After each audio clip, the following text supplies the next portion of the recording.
رسوشي إلهي صادر سبحانه وتعالى شخصيات كودي وحكم إيوه تحديات challenges عقبات كي نولودي كهريمي هي أزمات كي عالمية هاي دعي سيدي ودويين ما أنت عالم الإسلامي أزمة عالمية بكتيرة أما أنا لهنا دريد بأزمة بكتيرته وهي الدنيا ده waxa madaxa ku duubtay dadaan cadaalad aqoon akhlaaq fiican lahayn diin dhabana rumaysnayn ayay madaxa ugu duubantay cumaamada u xidhan ولذلك دنيا أزمة bay ku jirtaa عالم الإسلامنا أزمة كسي قارب كسي جرا وإنت أنا عد كلابا وإيمان نيجا قعنتو ديسكو دمييبا كان عد كلا سو قاردين عالم الإسلام وحنران كرنا وحلوها أديك سيدي أفكارتي عانكا هيدي لورنجري The Art of War بوك باشرين فيلسوفا هوري oo Chinese uu qoray dhika Chinese ki buuga uu qoray waadan buu galbeedka gaaray reer barigu aad bay u yaqaaneen waa nin filosofa janan ciidanna ahaan jiray la taliye madaxweynena ahaa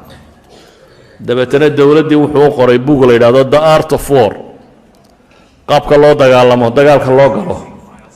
marka wuxuu ka warramayaa cid ka xoog badan hadaa istishaan maxaad yeelaysaa colaadu haday adiga iyo ka dhaxaysa mesela wuxuu ninka xoog weyn hadaad la dagaalanto oo dagaaladan dhex marasaad yeelaysa gacantiisa iyo nabarkiisa gacantaadu ma waabin karto ma celin kartid colaadna waad huran tahay maxaad samayn buu isweydiiyay waa masalada ay ka ratibantay dagaaladan qaabkan loo dagaalamay kung fu-ga iyo waxa kale la yiraahdo Chinese-ka iyo waxa la yiraahdaa Japanese-ka iyo dagaaladan ay galaan waxay yiraahdaan waxa ugu fiican ee lagu dagaal galaa waa cadawgaaga xooggiisu aad adeegsato hayna mesela hadduu feerka kugu soo tuuro oo aanad celin karaynin isku day inaad ka gaban karto inaan wajigaaga ku dhicin laakiin stepka labaad aad samaynaysaa waa maxay gacantiisii markaa qabo oo isa sii raaci xooggiisii isagu soo waday isaga u adeegsabay leeyna tuurta markaa idan waa falsafa la yiraahdo art of war ugu fiican waxa weeyaan bay yiraahdeen dagaalka inaan adiga xoog iyo xoolatoona kaaga bixin laakiin cadawgaagu inuu xoog iyo xoolihiisa isagu isku dumiyo wax Soomaaliya ka jiro kale Soomaaliya ma cid baa xoolo kaga baxday inay dunto no xoogga iyo xoolaha iyo dagaalka iyo geerida iyo xabadaba yaale in Soomaaliyeed baa leh caalam islaam oo dhammaan waa saatan waxa Iraq ka jira waxa Suuriya ka jira waxa Liibiya ka jira waxa Masar ka jira waxa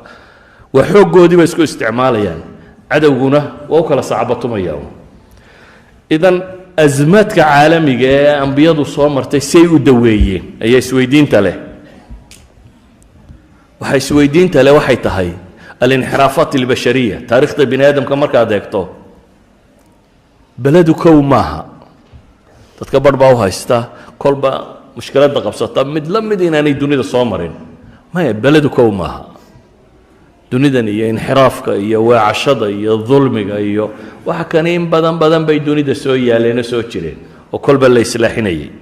إذن تاريخ الانحراف البشري وعشدي بني آدم كو واعدي يسيدي الله صحي أي كورمينا marka waxaan leenahay dacwada aynu sheegayna taariikhdeeda oo laga warramaya hadafka ay leedahay waa in cilalkaas iyo mashaakilkaas lagu daweeyo xageeba taariikhda aynu rabnaa saxda laga baaraa ay master xageenu ka raadcaynaa taariikhdii aadanuhu soo maray wuxuu loolan iyo dagaal soo galay wuxuu dhib soo arkay inta badan mushkilad baa jirta kutubu taariikh ay leeyihiin inta badan kutubu taariikh waxay ka waramaan التاريخ السياسي للأمة waxay ka waramaan inta badan taariikh السلطة ama waxay ka waramaan taariikh الملوك والجيوش hadaad imka kutubu taariikh inta ugu badan la eegto oo istiraada akhir bal taariikhda eeg waxay ka waramayaan waxa weeyaan boqor baa la riday boqor baa meesha qabsaday ciidama meel furtay taariikh الملوك والجيوش فقط lagama yaabo إن التاريخ فتح القلوب إنك أركته bini aadamka maalan muslimiintii hore siiba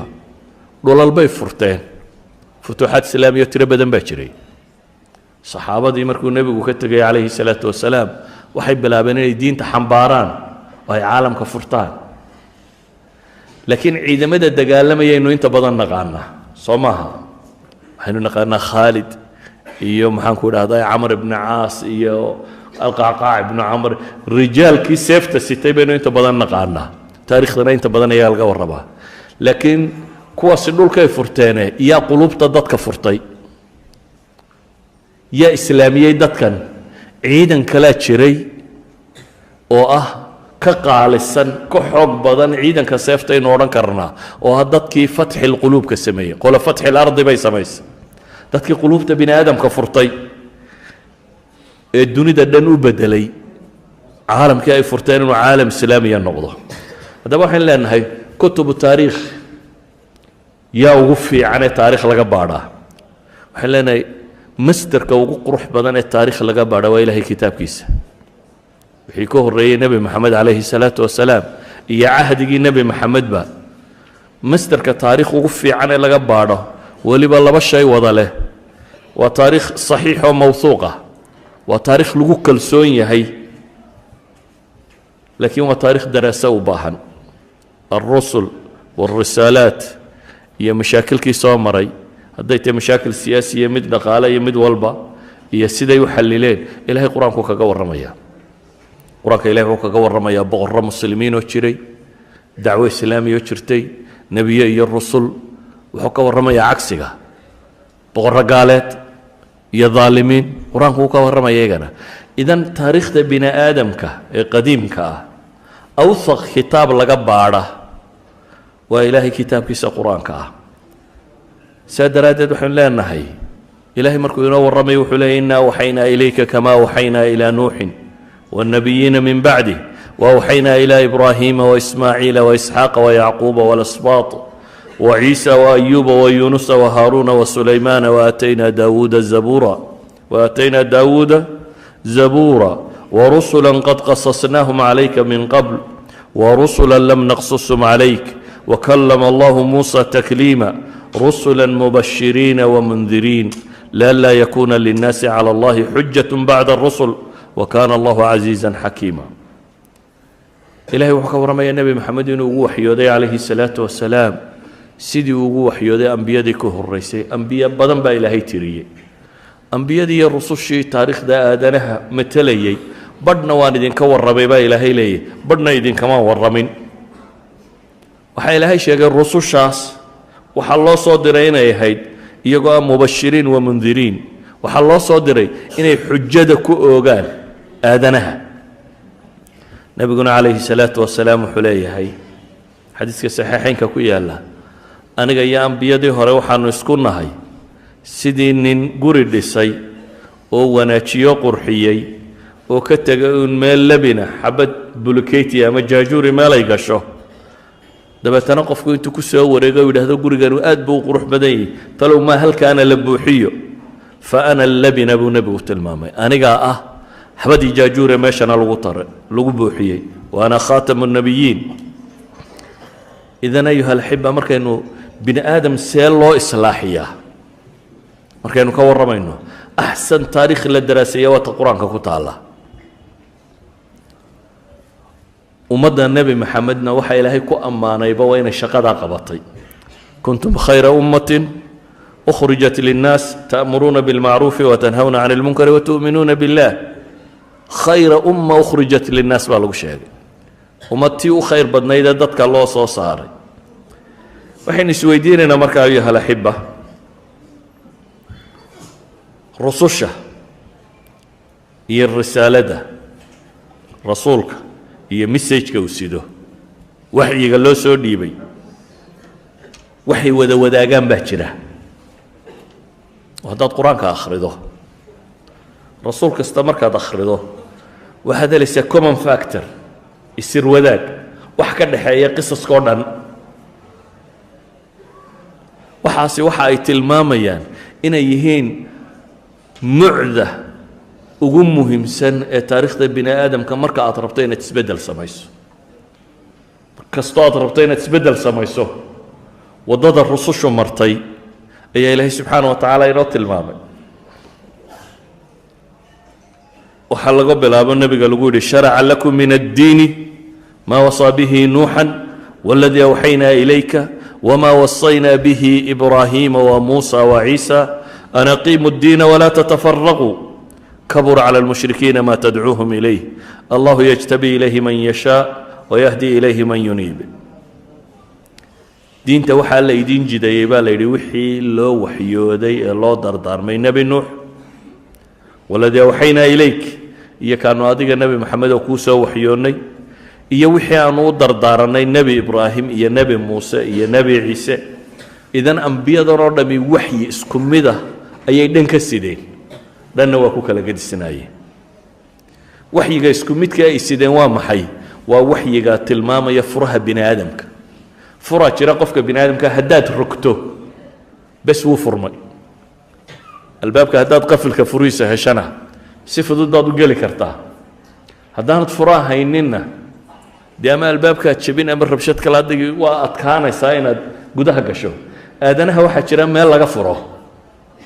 bini aadamka waxaa jira meel laga furo furahaasi hadduu rogmo waxa laaliya waxa ku xiga it will be easy waa fududaanaysaa hadduu se kaasi ku rogmi waayo waa adagtay kufaakac ka bixi maysid inaad kufto oo kacdo ka bixi maysid waa maxay kaasi ولقد بعثنا في كل أمة رسولا أن اعبدوا الله واجتنبوا الطاغوت فمنهم من هدى الله ومنهم من حقت عليه الضلالة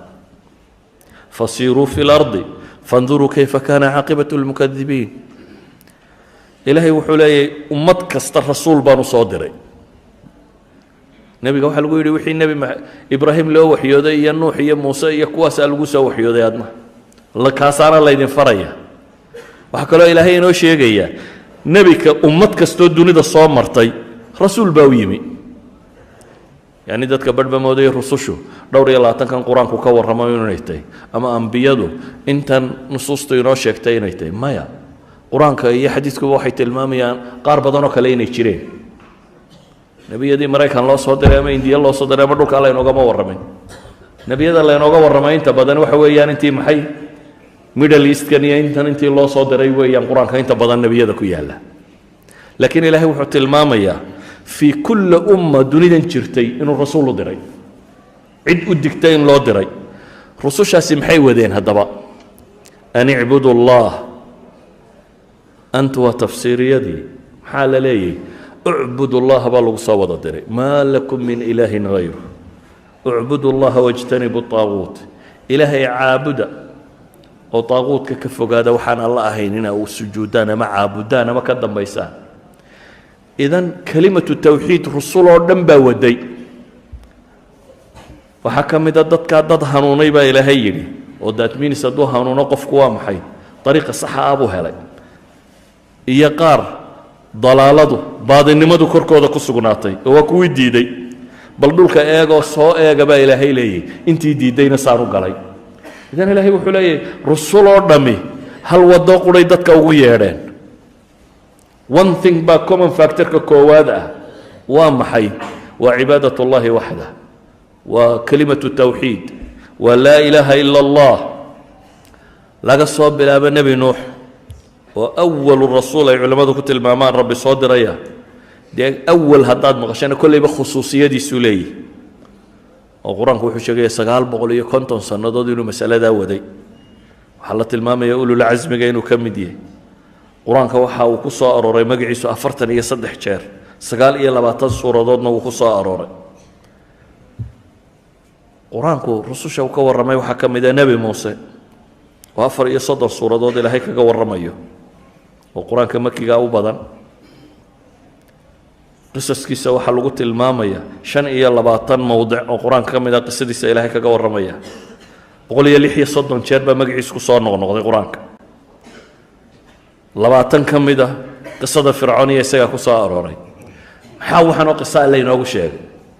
ma uu nebi baa ay isheleenin boqoroo dadka laayo kaasoo intaas maya وين كفايدينه وين نولش ما أنت شوكت يسبدل كذا قصة ما هو قصص كم قرآن كوشيء يا وحي كور رميان how to change سي بني آدم كلو بدله سي وحلو قبطه ولذلك قرآن كمركه إلهي قصص كينوغا ورمي مثل في سورة البقرة صدح دقيبات أو قهر رأيه وحلقا ورمي شان آيادات dadka ahlu iimaanka iyo sifaadka ay leeyihiin laba aayadood kafarada gaalada iyo sifada ay leedahay 13 aayadood munaafiqiinta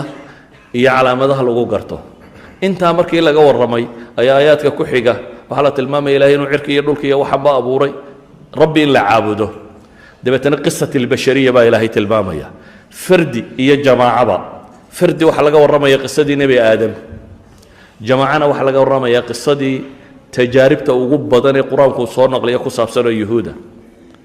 البقرة ولا بقول لي حس ده ترايدود بقول إيه 8 آيات بكور ربي غير برو إسرائيل لا بقول لي حس ده ترايدود أو بقول إيه 8 آيات كم إذا يكور ربيان بلشة غير برو إسرائيل لأنها دعدو يمكن صامري that means كل الانحرافات وحي غلط سمايين إيه وحي صح سمايين بولا جور رميه wada hadii la maro lagu ayana waa laga waramaya wada hadii la maro la qumanaanayana waa laga waramaya idan qisaska quraanku uu ka waramaya wa taariikhdi ibn aadamka iyo sida loo saxo qisas annabi yahayn buu quraanku ka waramaya ومثلا اصحاب الخدود في سوره البروج ويل ير oo dadan bedelay baa ilaahay ka waramaya hal wiil oo bulshadan bedelay waxa laga waramaya qisatu yaasiin سورة ياسين هل نينو حل قاضي حلكو قاضي وامحي ميل سدح نبي سدح رسول شوكتو أيا إلهي وحي تلمامي أن الدعوة كفافنية وحي تلمامي سأل الدعوة دو قف والو آدنا كم يدبين بوسو قبل نايي دات الأهدان شيخ هذا يا شيخ الدعاء دو شوكا والو قاضين هذا السلام يقول قف كسطو مسلمي الصحابه دو marka islaamaan intimaahum ila alislam ayaa keensanaya inay diinta dadka ugu baaqaan mid maalin la jooga nabiga laba casho la jooga sida casho la jooga noqdo oo tolkiyo dhan diinta soo galiya mujarrad inuu muntami ku noqdo inuu intimaa islaamiya la yimi suuratu yaasiin ilaahay wuxuu kaga waramayaa magaalo laba rasuul loo diray oo beenisay oo mid saddexaad lagu daray oo beenisay saddex rasuul bay beenisay أما الرسول حق الله كتمها هذا أما الرسول كله سيدرون منذرين هذا ما نسوى على وجاء من أقصى المدينة رجل يسعى ما قال هذا الكودم بيسنين أرد يا كي مبالغ رجولة أي الوصفي رجولة نمد ذكورة نما ما هذا رجال نمد يلا بنمد وكلا لبا لب نمد وين لبا حين يتكوي يالي لكن مش يجي سر رجال نما رجولة بقى القرآن كمركو رجولة ده أنت بدن تلمامي واحد أركرتها رجال لا تلههم تجارة من المؤمنين رجال صدقوا الله ما عادوا عليه رجال لمدو وكجد سنتهي بيد هذان يعني لبن مدو وكجد سنتهي نين كان رجال ما لقط المامة وحكى الله شيء ماشي اللي يسكو هي ينانو تشوجين لكن مسؤولية الدريمية ملك لو كسر عر وركا سو قاعد يسوق ملك لتشوجه dabeetana wuxuu dareemay in xil saaran yahay inuu sanadadka u digo isma oranin war saddex rasuul baa meesha jooga adiga maxaad qaban saddex rasuul la diiday maxaad sheegi idinku de laba sheekh baa leedin meel ay joogaan ama saddex sheekh maxaad sheegiyay ninkan saddex rasuul meel ay joogto ayuu xaytay oo leeyahay xil baa ku saaran markuu yimina xilkiisii buu gutay oo leeyahay aqbala kuwa idinku yeedhaya maxay إلهي أن وحبا إذن كدورين أقبلها قصص با إلهي قرآن كانوا قرأي أصحاب الصبت با إلهي كورمية وحلق ورمية قصص كسورة الكهف كي الله قصة دي فتية آمنوا بربهم أما قصة دي خضر يرنح مرتي نبي الله موسى أما قصة دي نينك مؤمن كأي نينك بيرت هايستي كافر كارنح مرتي أما قصة يعني قصص بدن با إلهي كجو الرمية أفرق سوق النوعة هي قصة إبليس ونحتالوا أيها لك جو الرمية في سورة الكهف كل هذه القصص قرآن كمر كذا أخرده الدراسيسو وحي وداجان بحجرة وحي وداجان وماشا لقد دقاقة هدات ربطو إناد سلاح سميسو هدات ربطو أزمدة إناد كحوق بداتو هدات ربطو change إناد بلشكو سميسو هدات ربطو هرمارينات سميسو that's the way بقرآن كلي وطا وضدو لكن ديار مونا إن وضدها مروية وضدا علامة محاوة كو وحا علامة اعبدوا الله ما لكم من إله غيره قصك النبي مركز أخرجه أنت بدن وحضرك الساو النبي وليبا محوت الكيكولي اعبدوا الله ما لكم من إله غيره إلهي عابدا كاليجي اتكلوا لعابدا ملهدي في سورة الشعراء نبي كاستمرك لقوا الرمى محولي فاتقوا الله واطيعون الله نكعب صدى أن يطيع أبو الرسول اللي إذا جدك الله يا الرسول كيسا لا أدعاء أيا جدك وحكو إصلاحان أيا جدك وحكو إصلاحان dadka badh baa waxa laga yaabaa inay yiraahdaan war naga dahay mushkilad siyaasiya ina haysatee mu'miniin waa nahay mushkilad kale siyaasiya ina haysata ama mushkilad iqtisaadiya ina haysatee dad mu'miniin baynay maca aynu mu'miniin nahay jidkan buu ka bilaabmaa ay rusushu ka bilowday waayo quraanku wuxuu ka warramayaa mashaakil kala gadisan bulshooyin ay haysatay iyo sidii loo islaaxiyay بني آدم كان أنت بدن طغيان سياسي ودعة حد قدب سياسات وده أنا ومضى إلى بربرته طغيان اقتصادي دعة أما بربر رغالة أو مضى إلى بربرته طغيان أخلاقي ودعة ذاتكو أخلاق دو فسهادو الدمة حضارات كالدمة أكبر هذه المشكلات ومشكلات كما أنت الدنيا كتاجن صومها مشكلات ما أنت الدنيا كتاجن ومشكلات حضارية وأخلاقية no value عدالة ما جرته روني ما جرته آمنة ما جرته باب يدع يبا كشرة إذن ومشكلة عالمية مشكلة عالمية ما أنت تاجن دقالك وصابسن مشكلة عالمية تاجن سياسة وصابسن هذا من النبي ولا الله صادر يبا توحيد كأنت قبل أبي أي مشكلة ده السكن كدقة وهي توحيد كوامحي وفرها ندين شيء جي هدور رقمه وحكى دم بيان وات صلاحين كرتا أما دقالها النقطة أما سياسة النقطة أما أخلاقها النقطة وحكى دم بيان وات صلاحين كرتا هذا تسرقي كري ويدو وعم عامس واحد وضع أنبياء ده وحكم ده كوو ويميتوا الكود ودقالها مشاكل دقالة وشرو وإلى مدين أخاهم شعيبا قال يا قوم اعبدوا الله ما لكم من إله غيره قد جاءتكم بينة من ربكم فأوفوا الكيل والميزان ولا تبخسوا الناس أشياءهم ولا تفسدوا في الأرض بعد إصلاحها ذلكم خير لكم إن كنتم مؤمنين ولا تقعدوا بكل صراط توعدون وتصدون عن سبيل الله من آمن به وتبغونها عوجا ميل كستو قصة الشعيب القرآن كو أركتا وحضرك الدونتا إيدو كيل إيا ميزان إيا لا تبخسوا الناس أشياءهم لغا ورميو معنى هذا محي وحوي أمد مشكلة نقالة هذا هيساتو توغني ما نقالة أي جرتو لكن مركو توغني ما دا إصلاحين أيي وحكبلها بتوحيد كمركو هوري داد كان ربي كحرو كدبو كحكسيي مشكلة اقتصادية نبي الله هود قرآن وحط المامية دير قوم كاسمحيها عاد إرم ذات العماد التي لم يخلق مثلها في البلاد وثمود الذين جابوا الصخر بالواد لبدا اكو حضاره بيلها هي ما ليهدا ادو بلارن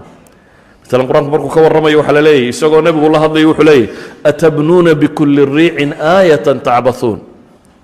ورميل كستا مع علامه كو عيارسا متالوين يا وح عياره ايا كسمينيسا وتتخذون مصانع لعلكم تخلدون واذا بطشتم جبارين وحتى المام يا مصانع يا هرمر يا وحين الهايين waxa uu tilmaamayaa xoog badnida kibir baa laga qaadaa inta badan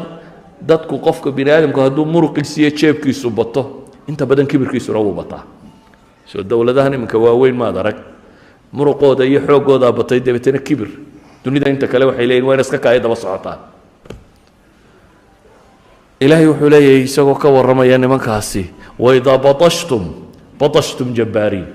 daa wax qabataana dad kibray sidood baa wuxuu qabanaysaan idan mushkila xadaariya baa ka jirtay bay yidhaahdaan qur-aanku nebi luut buu ka warramaya meel kastoo luut uu ku yaalaba qadiya akhlaaqiya baa laga warramaya ولوطا إذ قال لقومه أتأتون الفاحشة ما سبقكم بها من أحد من العالمين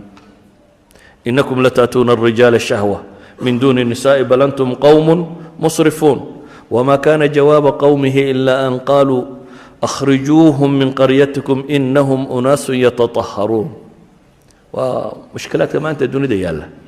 قال هذا مقالة كسارة ويدهدين وبدأ الدنيا نستاهري يالا نسندي فيها إذن هو مشكلة أخلاقية أنت الرق وحكات دونتين الدمر كما كتقوه ومشكلات أخلاقية نبأ الله صادر مشكلات داين وسلاحية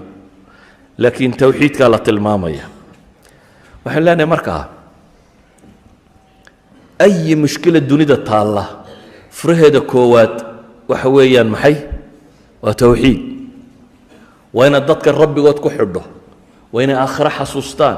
وين إلهي كدم بيان وين وقادم بني آدم كدونيدا هدان لحسابه إننا وحوق بطبع عد كلو حسابه سيني شرته مالين إنو إيمانا يسوي رد هانددا صور إيا الصورة دي يعد بتشره دونيدا ما تكون نوشة وحكا استوى سمس وحيما كينا يراهدان meesha aad taagantahay haddaad ka dhaqaaqdo la sawiro waa foomkaagii waa la soo saari karaa xataa codka waa la baari karaa laakiin imika iyagu technology-ga maanta yaalla codadkeennunbuu kala saari karaa codadka kalena haddii laynoo sheego haddii laynoo sheego wavelengthkiisa iyo bandkiisana waa soo saari karnaa yacni ninka b b c-da ka hadlaya hawada codkiisii loo diray inagoo halkan fadhfadhinaa soo qabanayna halkan hawadaynu ka soo saarayna codkiisii waxay dhahaan codku ma baaba'o waa waves meeshan buu joogaa maxaad u malaynaysaa rabu samaawaat waxaad maalintaad dhalatay ilaa maalintaad dhimatay marka halkan laga soo saaro meel fog lagaaga dooni maayo aadanihii baaba imika halkan wax ka soo saarsaaraya isagoo aan meel kale ka doonin idan adoo red handed ah adoo sawir iyo suurad bale wax kastoo aad geysatay dunidaynu maanta joogno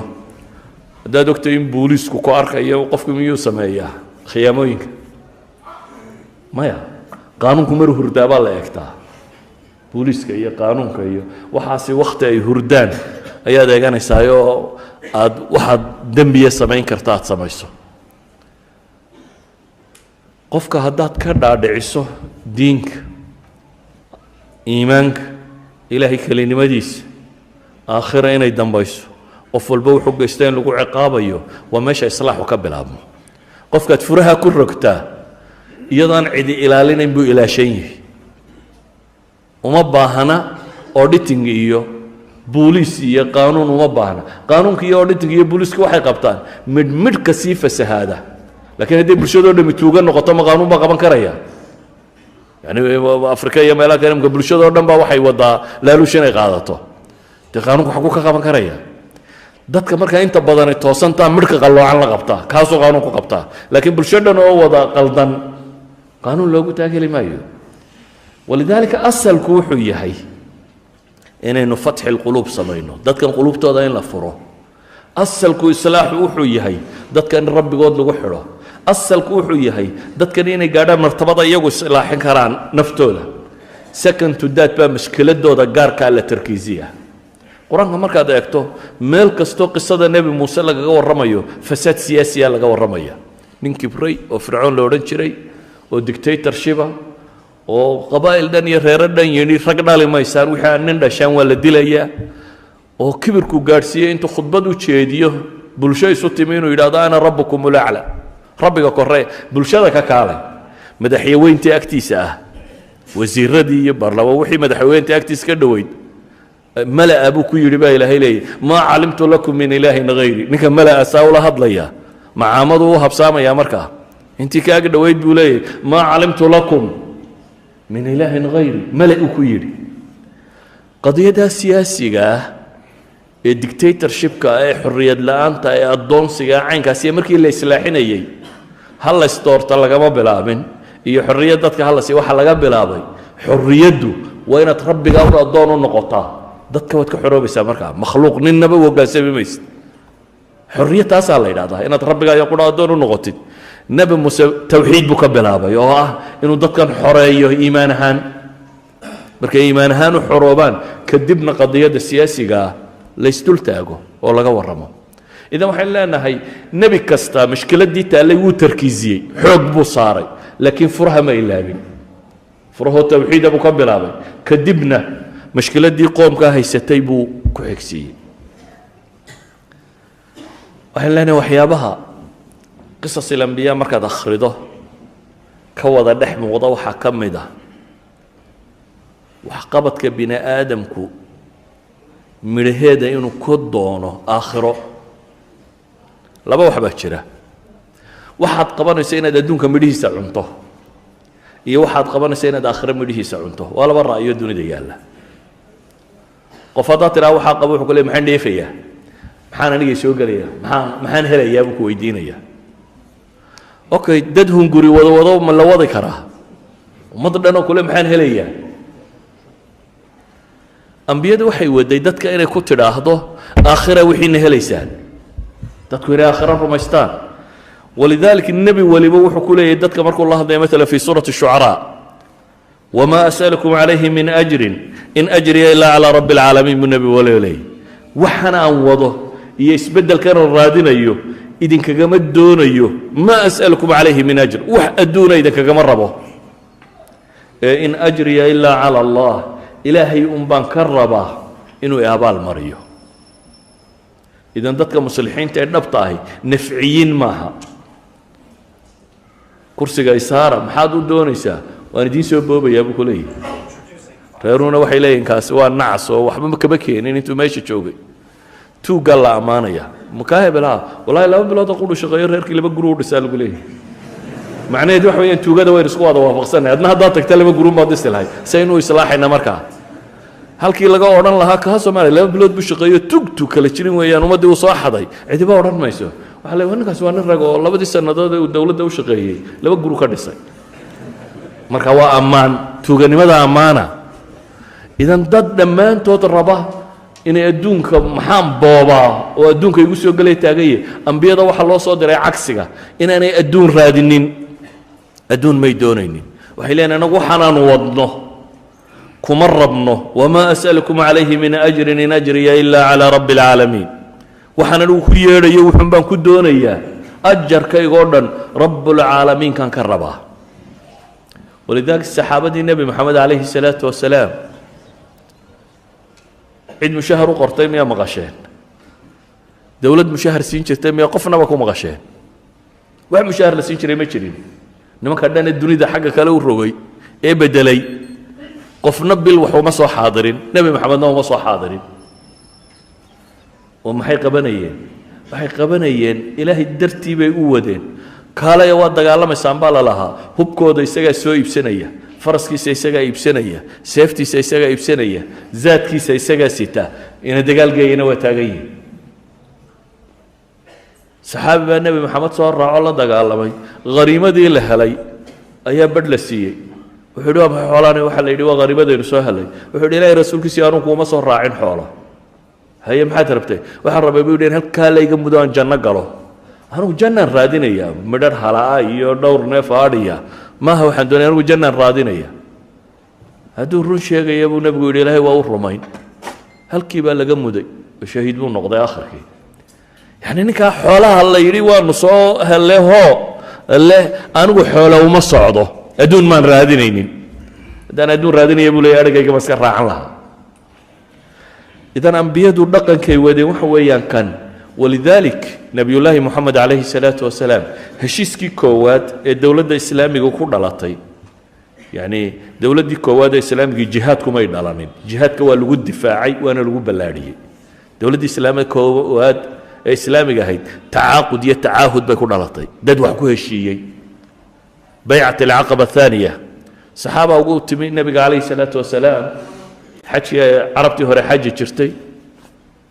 مالتي هوري dad yar baa u yimi tii labaad 270 qof baa u yimi 270 qof nabi maxamed heshiis bay la galayaan calayhi salaatu wasalaam inuu soo hijroodo oo madiina yimaado oo islaamnimada halkaa laga faafiyo oo ay dad oo dhan ka difaaci doonaan markaa cajam iyo carabba inay u babacdhigi doonaan markay heshiiska isdhaahdeen la galaan ninkii ugu yaraa ragii meesha marayay ayaa yidhi war barsuga warada heshiiskaasi wuxuu keensanayaa nina carab oo dhan idin la dagaalantay ma yaa u diyaarteen arrinkaa waxay dhahaan war wiil yar baa teeskarow nabiga heshiiskaanu la galayna calayhi salaatu wasalaam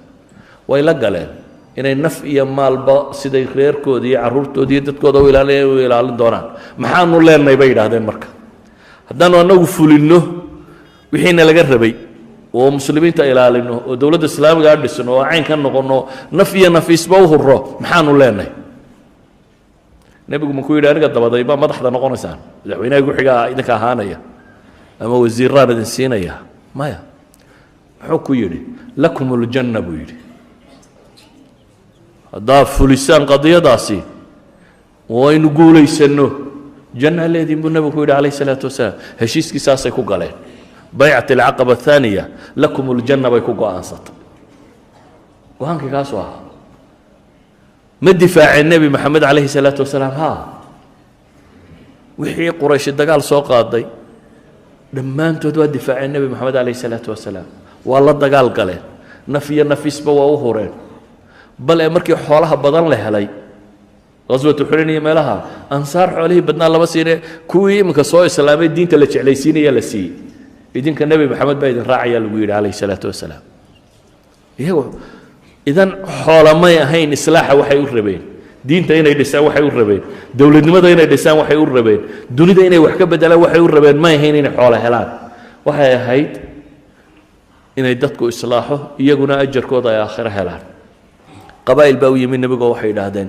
waxaan rabnaa qur-aanka in la baro 70 ninoo quraadii culammadii muslimiinta ka mid ah lagu daray waxay rabeen nebi maxamed inay khiyaameeyaan waana khiyaameeyeen nebi maxamed bashar buu ahaa waxyigu wuxuu u sheega mooyaane sidaa bini aadamku loo khiyaamayn karaa baa loo khiyaamaynayay cid nagu dar baa la yidhi diintana barta dhowr qabiilaanu noo waanu salaamaynaaye 70 ninoo saxaabaabuu ku daray xaggoo markay la tageen 70kiiba way soo dileen 2 nin baa ka baxsaday raggaa uu ku daray nin baa warqadda siday la yidhi ninka madaxda waa qabiilkaasi u dhiib waraaqdii markuu isyidhi u dhiib dee waa niman lagu ballamay in la dilabe mid baa la yidhi xagga dambe ka maroo waran geli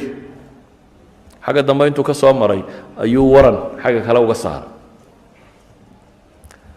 haddii qole aad u tagto oo dacwo iyo diin aad ugu tagto oo markaad u tagto ay waran xagga dambe kaa geliyaan maxaad odhan lahayd wartollaahi nimanka inaga dhiciyaad odhan lahayd nusoo ma hadde iyo waa layna khiyaamay iyo dhagar baa dhacday iyo baabkaas aadu ka hadli lahayd ninkani muxuu ka hadlay fuztu warabbi alkacba buu yidhi walle waan guulaystay allaan ku dhaartay oo guushuu sheegaya waa maxay dee jann wuu socday inuu helo xoleeye adduun iyo magac muu raadinaynin wuxuu leeyahy fuztu isagoo dhagartaa lagu sameeyey oo la khiyaameeyey oo la dilay oo waran laga saaray ayuu wuxuu leeyahy fuztu warabbi alkacba idan waxaan leenahay maclamka saddexaad ee ka muuqda taariikhda ambiyada markaad qur-aanka akhridaa waxa weeyaan wamaa as'alukum calayhi min ajr waana marka ay diintu dadka qalbigooda gelayso qofka bini aadamka hadduu dareemo inaad jeebkiisa ku socoto ismari maysaan saxaynka maaha arwadaadadan digdigta le wallaahi kursigay doonayaan iyo lacagtay doonayaan jeebka inay baadhaan dee waa shakaa bilaabmaya waa nimanka inaga dhiciya bay noqonaysaa laakiin hadday caddaato inaanu ninkani waxba kaa rabin kursigaagana doonaynin lacagtaadana doonaynin waxay noqonaysaa wallahi ninkani waa nin loojiga wax macquulu sheegayaa iyo bal aan dhegaysanno walidaalika ba ambiyadu waxay lahaayeen waxba idinka dooni mayno laa magac walaa maamuus walaa kan walaa waxaanu idinka rabnaa ma jirto ilaahay baanu ajar kaga rabnaa idan simadii dadkii dunida wax ka bedelay dacwadooda calaamadaasay lahayd waxay kaloo lahaayeen dadkii dunida wax ka bedelay calaamada ah inay rabbigood ku xidhan yihiin mar kastaba inaan bini aadamka muruqiisa iyo xooggiisa iyo wax kan u muuqan dunida markaad joogto tale maanta hadday dowladda maraykanku tidhaahdo xog iyo xoolo iyo dhaqaalo iyo wax walba ku siinaynaya waxaa samee waxaad odhanaysaa wallahi dowladdii xog ahayd baa ku dhinac taagan soo maaha you can do baad leedahay waayo waxaa taageeraynu ka hadlay waxaynu isugu sheekaynaa mujtamaca duwaliga ina taageeraya dowladihii reer yurubka iminka inoo soo jeestay oo way dhismaysaa dowladnimadeena waxba kuma dhismaan nina nin waxuma dhiso dadkii muslixiinta ayaa ambiyadu mid bay wadaageen ah cududda koowaad ay ku tiirsayin inay rabbigood tahay yatawakkaluuna cala allah rabbay ku tiirsanaayeen zaadkooda dhabtii markaa wuxuu ahaa dikrullah ilaahay xuskiisa inay badiyaan inagu xuska imise dowladood baa ina taageersan maynu badinaynaa imise inala socda dad kale xuskooda aadanaha xuskiisa aynu badinaynaa laakiin iyaga waxay ahaa dhaqankoodu ay badinayeen maxay xuska rabbi walidaalika nebi muuse iyo nebi haaruun markii la diray ee ninkii ugu qooqa badnaa dunida loo diro fircoona ilaahay muxuu ku yidhi idhab anta waakhuuka biaayaatii walaa taniya fii dikri baa ilaahay yidhi walaa taniya fii dikri idhabaa ilaa fircawna inahu طagaa waxaa ilaahay ku yidhi adiga iyo walaalkaa taga aayaadkayga idinkoo sitaan walaa taniya fii dikri baa ilahay yidhi aniga xuskaygun ha ilaabina that's all aniga xuskayga ilaahay inaad xasuusato oo dikridid oo wardidid oo ku xidhnaatid muslimiintii hore marka mushkiladii qabsato ama wax ka xidhnaato xagga rabbay u carari jireen habeenkii bay istaagi jireen wardigay badsan jireen ilaahay ku xidhnaantiisay badsan jireen dadku iminka tusbaxu waa bidca la yidhi wardigana waa la raaciyey soo maaha salaada dabadeeda inta akhridaan mayno qof wardiyaa ma idinku jira abu hurayra wuxuu leeyahay maalintii 12,000 oo jeer baan wardiyi jiray ayuu subxaan allah da yastakfir allah da akhri jiray wax kun akhriyaa ma inugu jira maalintii wax maalintii kun goor ama subxaan allah ama alxamdu lilah ama allahu akbar yidhaahda awraadda nusuusta ku soo aroortay boqolka iyo soddonkaababa dhiba oo dadku laazimi kari laayay ilaahay wuxuu ku leeyahay nebi muuse iyo nebi haaruun aniguun xuskayga haylaabina idhabaa ilaa fircawna inahu طagaa fircawn taga waa kibray baa ilaahay leeyahy waa sheegaya kibirkiisa laakiin aniga xuskayga haylaabina baa rabbi ku leeyahy subxaana wa tacaala ilahay muxuu qur-aanka inoogu tilmaamaya ya ayuha aladiina aamanuu idaa laqiitum fi'atan fahbutuu maxaa ku xiga wadkuru llaha dikran kaiira goob dagaal haddaa gashaan baa la yidhi oo gaala la kulantaan sugma xaggee baad madad ka raadin ilaahay in badan xus baa lagu yidhi madadku xaggaasu jiraaye wadkuru llaha dikran kaiira qur-aanka haddaad kelimatu dikri aragto inta badan kaiira baa daba taalla dikran kaiira dikran kaiira dikran kaiira ilaahay qur-aanka wuxuu inoogu tilmaamaya nebiyullaahi moxamed calayhi salaatu wasalaam dacwaadkii ugu horreeye loo soo dhiibay waxaa ka mid ahaa in loo tababaro mas'aladatan ah rabbiga inuu ku xidhnaado yaa ayuha almudairu qum faandir warabbaka fakabir wahiyaabaka fatahir warujsa faajur maxaa ku xigay yaa ayuha almuzamilu hee qum illeyla ilaa qaliila nisfahu أو انقص منه قليلا أو زد عليه ورتل القرآن ترتيلا إنا سنلقي عليك قولا ثقيلا إن ناشئة الليل هي أشد وطئا وأقوم قيلا إن لك في النهار سبحا طويلا واذكر اسم ربك وتبتل إليه بكرة واصيلا وقرآن دي ugu horeeyay nabi maxamed ku soo daga waxa loo tareen gareynaya calayhi salaatu wasalaam inuu kownka waxa bini aadam joogo dhan ka hortago waa kali dunida islaaxi baa loo soo diray ma lacag baa loo soo dhiibay mise ciidan baa la soo siiyey inagu waxaynu dhahnaa de wallaahi meeshu dacwadu lacag bay u baahantaho dhaqaalo lama hayo waa kano war dhaqaalo uma baahna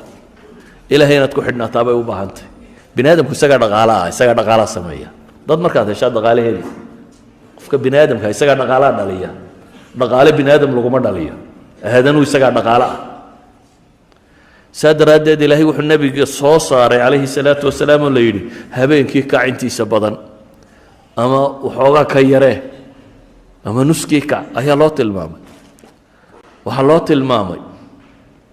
qur-aan culus baa lagugu soo dejinaya baa la leeyahy waa risaala culus waayo basharkao dhan bedel marka la yidhi waa qowl haqiila laakiin waxaa la yidhi ina naashi'ata alleyli hiya ashaddu waط'an wa aqwamu qiila habeenkii istaagistaad istaagto ayaa gumadaada sugis badan baa la yidhi wa aqwamu qiila waxaa loo tilmaamay wadkur isma rabbika ilaahay xus qur-aanka akhri oo watabatal ilayhi tabtiilan idan zaadka ay ducaaddu wadaagto fii kitaab illaahi ku yaalla waxa weeyaan maxay waa masalatu dikr intaa kadib qur-aanku wuxuu inooga warramayaa likullin jacalnaa minkum shircatan wa minhaaja rususha in mid walba shareeco gaara iyo manhaj gaara la siiyey waxa aynu soo tilmaamnay hore inta badan waa waxay maxay maclam dhammaantood ay wadaagaan oo ka muuqata kadib baa la yidhi likullin jacalnaa minkum shircatan wa minhaaja qur-aanku wax badan inooga warramaya mu'minkii waddadaa raacay inuu guulaystay najaatu lmu'miniin baa in badan qur-aanka ilaahay kaga warramaya oo kadibna ilaahay leeyahay wakadalika nunji lmu'miniin ambiyadoo badbaaday wax badan baa ilaahay tilmaamaya laakiin ariiqa dad lagu laayayna ilaahay wuu ka warramaya fariiqan taqtuluun wa fariiqan ilahay wuxuu tilmaamaya ambiya ay laayeen iyo qaar ay beeniyeen iyo qaar intuba inay jireen laakiin waxaa la tilmaamay waalcaaqibatu lilmuttaqiin waxaa kaloo qur-aanku in badan markaa ka warramaya nin kastoo kibraa inuu halaagsamay halaakulkaafiriin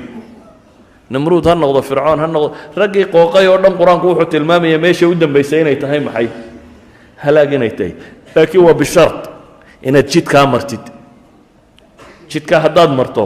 rabbaa ballan qaaday inuu kuwa kale halaagi doono dacwadii nebi moxamed calayhi salaatu wasalaam dacwadkii ambiyaadka hore qur-aanku wuxuu inooga sheegay oo daraaso u baahan iyo muslixiintii iyo saalixiintii iyo waxa ilaahay ka warramay o dhan inaynu daraasaynaa baynu u baahannay nebi maxamedna calayhi salaatu wasalaam xaggee looga bilaabay see la yidhi wuxuu islaaxi waxay dhahaan suuradda koowaadee ku soo degtaa masalat alcilm iyo inuu ilaahay kariim yahay oo uu rabbigii ka waxbixiye yahay bay ka warramaysaa iqra bismi rabbika aladii khalaq khalaqa alinsaana min calaq اقرأ وربك الأكرم الذي علم بالقلم علم الإنسان ما لم يعلم إلهي إنه كريم يدق بدني هي أقونت ولو سودي بين نبينا دقها ربنا كم يتك ورميسا سورة دي كحكتي حان نبي قال فرق يا أيها المدثر واركيستد يوبا ليلي دثار كمرضا صار الله يدادا شعار كنا مرضا هو صار الله يدادا يا أيها المزمل وكيسدوب يوم يا أيها المدثر وكيسدد يوم واركن استد يوم إلى هيري قم فأنذر كع ومحي دق ساعك معها إمس القرآن يغني مركي النبي قال ويدي دق إمس القرآن يغني حدين قاعد نقول قرآن هي يا أيها المدثر وسورة دي اللي بعد السودكتي وحو يغني محي shanta aayadood iqra ugu horeysa idinku imsa taqaaniin bise idinku culamada digaysa oo sugaysaan dacwada culamada qaadaysa idinku waa fadhiyaysaan nabi maxamed iyadoo shan aayadood ku soo degtay ayaa suuraddii labaad ilaahay wuxuu ku leeyahay yaa ayuha almudathiru qum faandir kacodig tawxiidka iyo aakhiro ma cidaan garanayn in dadka loo sheegaa jirta arkaanu liimaan ma cidaan garanayn baa jirta duuduub ahaan أركان الإسلام ضد بهان ما عندنا قرنين باشرتها إسلام كوحيابا وين وحاراتين وين ما عندنا قرنين باشرتها أخلاقيات كوين إسلام كوين فري وهم معلوم من الدين بالضرورة وحصل دمي إذا أنا الدكتويته هذا طريق النبي محمد ربطينا تراعدت أنا تفتوت لكن معها markaad xoogaa digdigta inaad istiraahdo wallaahi caalim baaba tahay dadku soo kuwanaad ugu wax ku weydiinaya wax walba sheeg maaha yani waa inaynu kala garannaa dacwadaynu ka warramayno iyo inaad nin caalim ama mujtahid ama qaadi ama kaha tahay taasi waa manzala cilmiya waa martaba min maraatib alcilmi la gaadho dad gaaraana gaadha dadkuna weligiiba wada culamo ma ahayn saxaabada xataa ma wada ahayn dad wada fatwooda in ka mid unbaa fatwoon jirtay rag baanad weligaa fatwo ay leeyihin meel ay ku qoran tahay aanaad arkaynin idan se dacwada waa wada sideen diinta inay dadka ugu yeedhaan waa wada xambaarsanaayeen ama mansilada cilmigee dambe ee ijtihaadaadkiiya waxa ku salaysan dad gaara iska leh ilaahay nebiga wuxuu ku yidhi qum faandir kacodig maxaa loogu xigsiiyey warabbaka fakabir ilaahay weynee waa dikrigii ilaahay xus wakabirhu takbiira maalinta imise goor baynu takbiirsannaa ilaahay weynayntiisa salaada qura imisaa ku jira takbiirood ragcad kasta imisaa takbiirtaa allahu akbar waa tidhaahdaa markaasaad rukuucdaa markaasaad sujuuddaa markaasaad ka soo kacdaa markaasaad sujuud ku noqotaa markaasaad allahu akbar tidhaahdaa waxay idhahdaan takbiiraadka salaada iyo takbiiraadka ka dambeeya wardiga ah iyo inta awraadda ku soo aroortay marka la isku daro 400 iyo dheeraad weeyaan laakiin ma dhadhansannaa mise inagoo iska sii jeednuun baynu allahu akbar allahu akbar allahu akbar allahu akbar allahu akbar waxaad leedahay waxaanad garanaynin ilaahay nebi maxamed wuxuu ku yidhi dig calayhi salaatu wasalaam warabbaka fakabbir baa la yidhi ilaahayna weynee xus oo weynee wahiyaabaka fatahhir maradaada ama qalbigaaga ama jidhkaaga mid ay tahayba najaasaadka macnawiga iyo kuwa maadigaaba ka dheerow isdaahir yeel qof nadiifa noqo akhlaaq ahaan nadiifa diin ahaan nadiifa jidh ahaan nadiifa isdaahiri warujsa fahjur xumoo dhanna ka hijrood baa la yidhi ka guur walaa tamnun tastakthir walaa tamnun tafaasiir badan bay culammadu saareen laakiin waxaa ka mid ah ha gallad sheeganin waxoogaaga yaraa diinta dadka u sheegtay adigoo badsanaya ama dadka wax kaga doonaya ama ay kula badan tahay adigoo isleh waxaa laga yaabaa intaad hal kitaab dhigto inaad tiraa wallaahi daaci weyn baatay adigu dee duruusta adigaa weli wadoo laasimay waxoogaa yaroo aad qabatay inay kula buurmaan oo aad iscajabiso is tidhahdo adigu wixii lagaa rabo o dhan waad fulisay walaa tamnun ha galadaysan adigoo tastaktir ay agtaada moodaya inay badan tahay kula badan tahay iyo kula badanin baa laleeya intaad qabanayso walirabbika fasbir nebi maxamed waxaa lagu yidhi isagoo keliya dunida loo soo diray fasdac bimaa tu'mar baa la yidhi waacrid can ilmushrikiin wixii lagu faray dadka gaadhsii ku dhawaaq feedbacka dadka ee caydooda iyo maagistoodana ha u dhegtaagin baa la yidhi waxay doonaan ha sheegaan waa wadaad iyo waa waalan iyo waa marakudheg iyo waa radical iyo waa fundamentalist iyo waa xagjir iyo wararka ha iska wadaan wax ka badan baa ambiyada lagu lahaa waa saaxir iyo waa maxaa la lahaa wax badan baa la akhrinayay idan waxaynu leenahay nebi maxamedna wuxuu inagu yidhi calayhi salaatu wasalaam balliquu canii walow aaya qul hadihi sabiili adcuu ila allahi calaa basiira ana waman ittabacanii wakhtigii salaaday gaadhay waxaan ku soo koobaynaa oo leenahay ilaahay wuxuu qur-aan ku leeyay walow shi'naa labacathnaa fi kulli qaryatin nadiira falaa tuطic ilkaafiriina wajaahidhum bihi jihaadan kabiira haddaan rabno tuulo kasta mid u digaanu usoo diri lahayn ee gaaladu warkay sheegaysa ha aqbalin baa ilaahay yidhi laakiin waxaad ku dagaal gashaa baa ilaahay leeyahy kitaabka qur-aanka ah kitaabkan baa xalkii oo dhan sidee isaga ku dagaalan kitaabkii la yidhi ku dagaalama innagu waxaan leenahay carruurta ha qaybto mid yar baad intaad degta soo qabataa waad malcaamadda keenaysa adna maqaaxidaad fadhiisanaysa warkan yar waxba waajibku ma aha adiga ahayd inaad qur-aanka qaybtoo baratid oo akhrisatid waxaynu carruurta u xiijinaynaa inaba ma rabnee markaad tiraa war carruurta maxaad macnaa hay waxaan is leeyahay hadhow ha anfaco oo adiga weyn ba hadduu ku anfici waayo isaga muxuu anfacayaa adiga weyn ba haddaan ku anfacaynin maxaa kan yar u anfacaya yani caqligu wuxuu ahaa dadka waaweyne intay qur-aanka ka dhargeen inaynu idhaahno kuwa yaryarna aan la gaadhno yararkuna yuu ka lumine laakiin inta waaweyn iska dayso inuu noqdo kitaab carruureed oo kuwan bugaagta yar carruurta loo dhigo kale inuu noqdo unoo la idhaha carruurta qur-aanka loo dhigaya carruuri qur-aan dhigato war qur-aankan waxaa loogu talagalay inuu dunidan bedelo nebi maxamed waxaa lagu yidhi falaa tuطic ilkaafiriina wajaahidhum bihi jihaadan kabiira gaalo warkeeda aqbalin laakiin isaga ku dagaalan baa ilaahay yidhi qur-aankaasi isagaa xikama dad qaar baa imika yidhahdaa hay arrimii caqligaa war caqli ka weyni ma jiro usuusha caqliga ee qur-aankaa sheegaya usuusha caqliguu ka intilaaqo qur-aankaa tilmaamaya qur-aanku inama laha caqliga daboosha bale ilaahay wuxuu tilmaamaya wax walba burhaan waxaan lahayn inaanay xujaba gelin waxaan burhaan gelin inaanu xujo haysanin idan qur-aankaa caqliga inoo sheegaya qur-aankaa wuxuu tilmaamaya naarta caqli laawunbaa gala baa ilaahay yidhi socankaa maaha qur-aanka ilahay muxuu ku tilmaamaya ahlu naarkaa waxay dhahaan low kunaa nasmacu aw nacqilu ma kunaa fi asxaabi saciir inta caqliga beeshaa naarta qabata caqligu hadduu janno ku geen waayo ma caqlu noqonaya waxaan leenahay qur-aanka kani hadday usuul caqliya tahay iyo hadday usuul sharciya tahay iyo hadday usuul wax kastoo bini aadamka baahidiya tahay isagu ku jira haddaba ayuha alaxiba kutubu taariikh aad baadhaysaan war qur-aankan baadha kutubu taariikh inta badan ma qoraan dadka fatxi lquluubka sameeyey futuuxaat alquluub nimankii qalbiyada furtay waxaa laga yaabaa marka aad tagtaan kutubu taraajum iyo kutubu tabaqaat iyo culammada kutubta ka warramay meelaha inaad ku aragto ninkaa caalimka oo 10 kun oo qof ay dhegaysanaysay ama sheekh hebelo wacdigiisa 10 kun ku islaamtay ibnuljawsi oo kale marka laga warramayo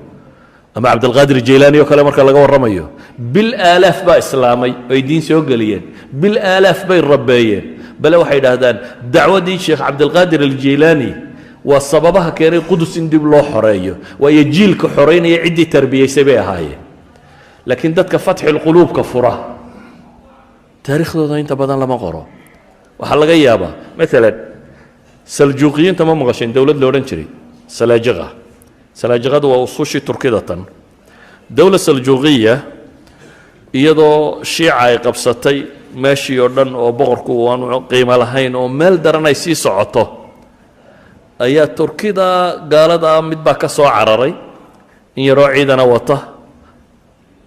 taqral bik baa la yidhaahdaa hadda artaqral maaha dowla alcuthmaaniya cuthmaankii dhalay maaha kaa artaqral baa la yidhahdaa kan taqral bik baa la yidhaahdaa taqral bikaasi markuu soo galay taqral bikani waa alab arsalaan iyo nimankay ku abtirsadaan waa wowgiisii saddexaad miya meelaha taqral bik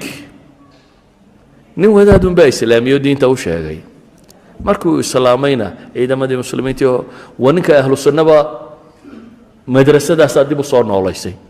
waa madrasa nadaaminaya iyo baqdaad nimankii dib u xoray saljuuqiyiintu muddo aada iyadoo xagganna shiicay ka soo wado iyo gaalo xagganna masar iyo dhankan oo dhanna faatimiyiin haystaan caalamulislaami baa uu qiiro ku jiro ayaa ilaahay kuwaa u bixiyey miyaa maqasheen ciddii soo islaamisa maysa garanaysaan ninka dhanne dunida islaamiga furay ama dowla alcuthmaaniya iska dhan waxay ka bilaabantay artaqral alab arsalaan maalan ka hore ku abtirsada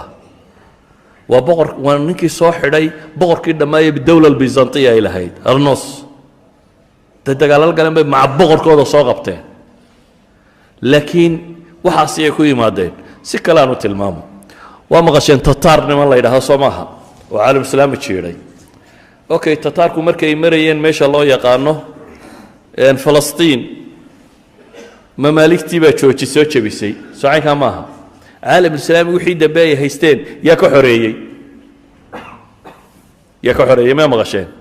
ciidamo dambe oo xagga dambe galay oo nimankii tataarkaa jebiyey maya tataarka laftiisii